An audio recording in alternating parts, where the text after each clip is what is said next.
'Cause I really appreciate you, having such kind words about Chrome Neon Jesus, because you're not the only person who's kind of said that about that album. And I do believe that that record has inspired and influenced a lot of bands who are way bigger than what that band is, or like at least what I can only speak for my time in the band.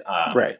But bigger than like what we ever were when I was involved. And hey, if it helped pave a way, cool. I can only hope and pray that it's like a fantastic planet, and 15 years later, you're, able to sell out a show, kind of a thing. Absolutely. There's no shame in being, an inspiration for another generation as well. I think that's, a lovely thing, a feather in your cap as well. Only time will tell. We'll see.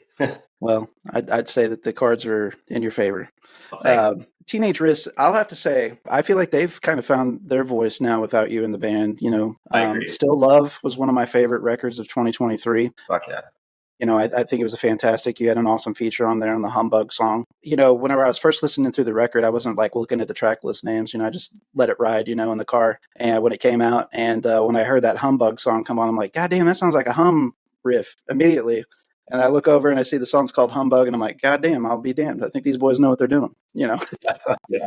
And I saw the Heavenward feature on there too. So I'm like, okay, it's cool. Cam's cutting it up with them again, and this is about what I expect with those two minds coming together. We've continued to support each other, which I think has been a pretty beautiful thing. I think a lot of people are shocked by it. Actually, this is a funny story. I recently had the pleasure of meeting Ken Andrews and Kelly Scott of Failure.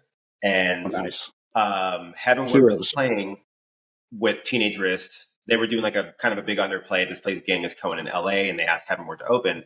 So I see Ken and Kelly, they're doing their thing. And I finally was like, I have to say something. I'm going to regret it if I don't.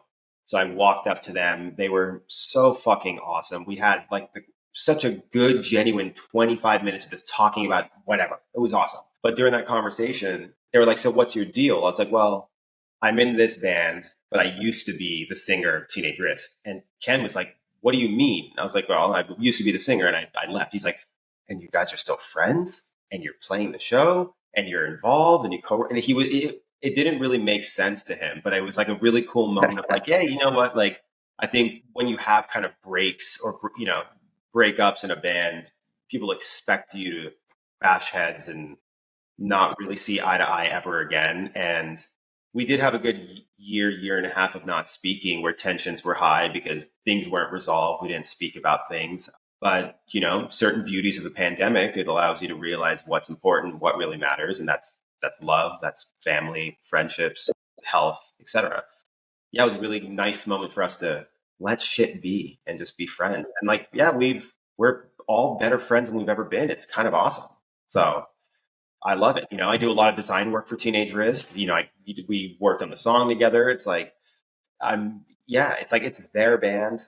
I have passed that torch, and I respect them. I'm always want to be very cautious how I ever approach anything with that band if they ask me to do any sort of involvement or, design work, etc. But I just respect the hell out of them, and I want to see it succeed. And I like your point where you think they found what Teenage Wrist is in 2025 and post me, Yeah, no.